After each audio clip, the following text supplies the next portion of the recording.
Добар ден, ученици. Јас сум Зденка Димиќ и доаѓам од Основното училиште Кочо Рацин од Куманово. Денеска ќе се запознаеме со наставна содржина која што е за предметот биологија за 8 оделение. Станува збор за наставната единица нервен систем, рецептори во кожата. Како прво, цели на часот е учениците да ги распознаваат посебните рецептори во кожата за топло, ладно, болка, притисок, да ја пишуваат нивната градба и улога и да знаат за градбата на кожата и нејзините функции.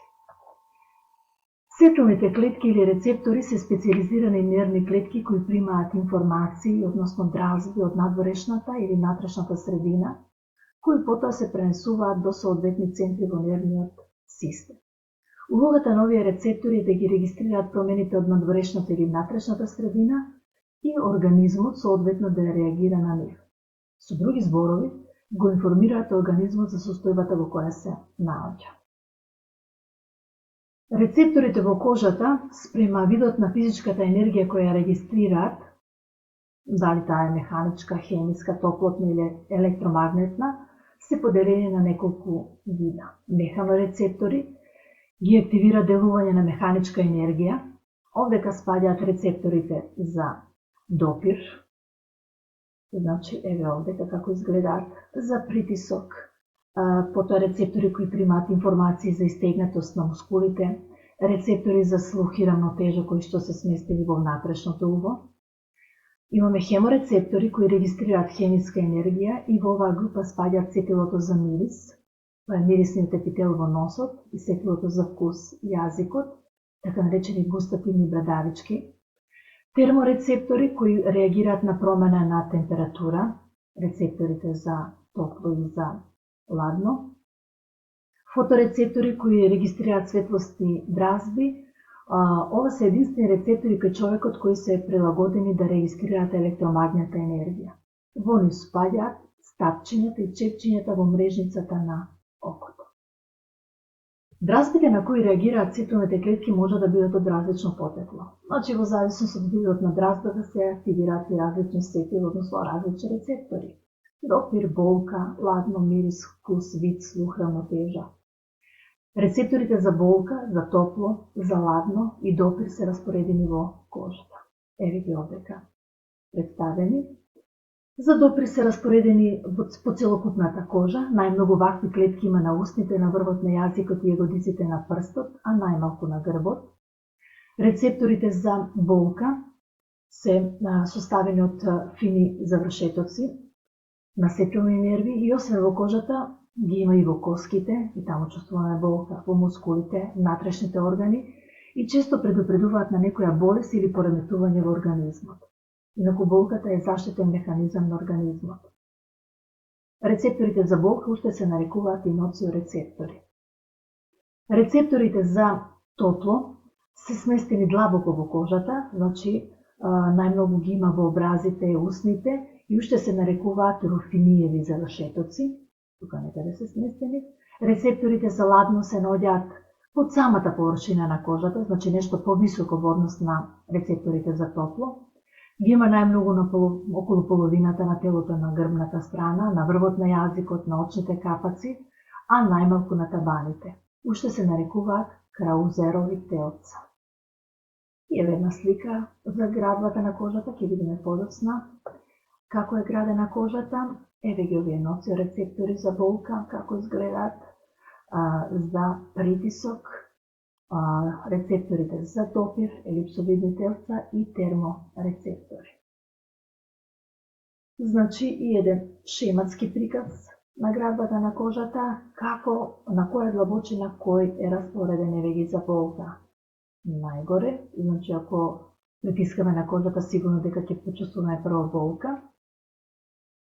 Малку подолу се за допир, па имаме за ладно, па нешто подолу се за топло.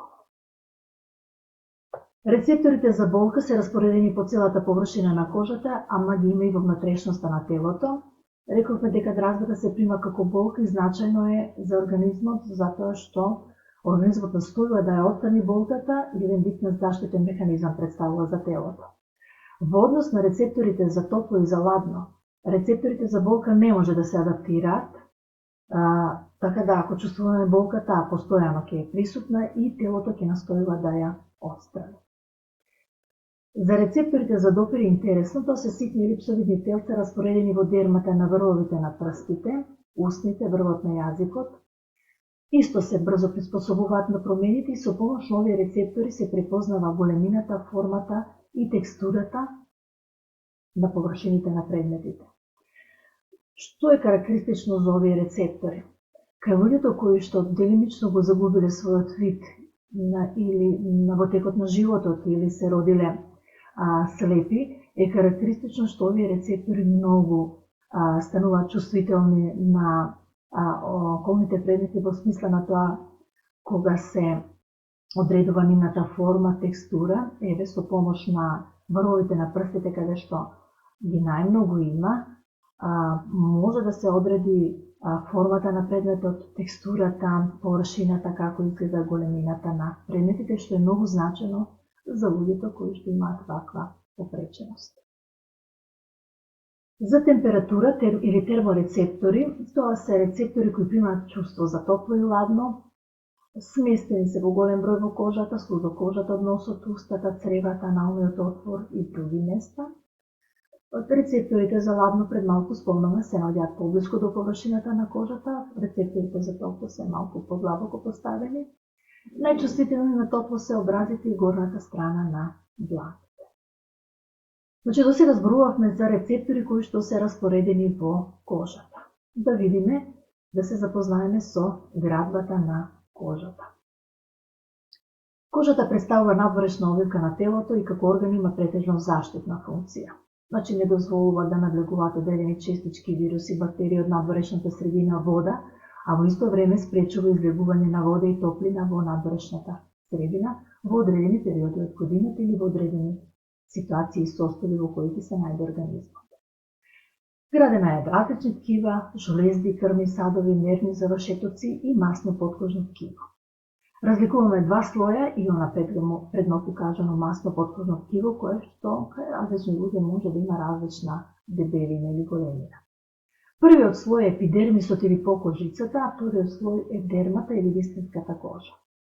Епидермисот представува најгорниот слој на кожата или површински слој. За него е карактеристично што најдолниот слој представува слој на живи клетки, тоа е еден слој познат уште како базална мембрана. Овие клетки се делат постојано и одат нагоре, ги туркаат клетките кои што се над нив, како одат кон површината, го губат јадрото, изумираат и на површинскиот слој постојано се заменуваат, отпаѓаат и се заменуваат со нови клетки, а отпаѓаат во форма на перод. Кога миеме раце, кога се тушираме, значи овие клетки постојано отпаѓаат. Значено за епидермисот што во него се создава кератин, а во најдолниот слој на живите клетки се создава меланин која дава бојата на кожата. Во летниот период, знаете, имаме интензивно создавање на меланин, посебно ако се прави во сончане, и ја менува кожата бојата, нели со текот на времето таа боја постепено се враќа и се лупат површинските клетки. Вториот слој или дермисот, вистинска кожа, е сместен под покожицата и е поголем од епидермисот, нормално затоа што одека имаме многу елементи кои што го градат, имаме крвни садови, потни жлезди, лојни жлезди, пред малку споменатите сетилни телца за топло, ладно, притисок, болка и така натаму. Потните жлезди одека играат улога да ја изфрлаат вишокот на течноста на површината на кожата, значи се потиме. Посебно во летниот период, кога месуваме повеќе течности, вишокот на течности се излачува преку овие потни жлезди и преку ова тенко каналче, значи всушност потната жлезда е извиткано каналче и преку едно долго каналче на површината на кожата се излева потта, односно вишокот на течност, а лојните жлезди се наоѓаат покрај влакната, еве ги овдека, тука се наоѓаат во дермисот коренот на влакната, еве го влакното. Овие лојни жлезди лачат лојна материја која што на површината на кожата се излачува и не дозволува кожата да се суши, значи дава одредена влажност. Крвните садови кои што се присутни во дермисот се важни затоа што во период кога телото е изложено на висока температура или топлина, крвта која што доаѓа во нив, кај нив настанува едно ширење, една вазодилатација, доаѓа повеќе крв, така да доаѓа до зацрвенување на кожата, се јавува една црвенило, но во исто време се ослободува топлина, вишокот на топлина, и така испарува, и на тој начин заедно, крвните садови заедно со потните железди се важен механизам во терморегулација на телото, значи за да не дојде до прегревање на телото, кое посигурно ќе доведе до одредени несакани состојби. И масното подкожно ткиво кое што е градено од масни клетки. Значи, кожата представува надворешна одлика на телото и е во постојан контакт со надворешната средина изложена на различни влијанија. Во неа уште еднаш да кажеме се сместени сетилните телка за топло, ладно, болка, притисок, со кои примаме одредени дракти од надворешната, но и внатрешната средина. Поради ваквото значење на кожата како орган, многу треба да се води сметка за здравјето, а тоа најмногу зависи како се исхрануваме, посебно како држуваме хигиена и како се штитиме од болести кои може да се пренесат преку кожата. Значи, секојдневно миење на рацете, на лицето со на сапун, средства за дезинфекција кои што не ја оштетуваат, овозможуваат да се одржува во здрава состојба.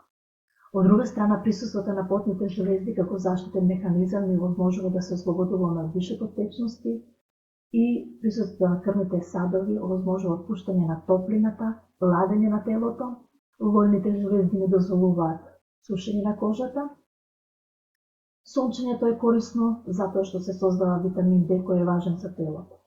Значи, да заклучиме, со правилна нега и хигиена можеме да го зачуваме здравјето на кожата и нејзината функција.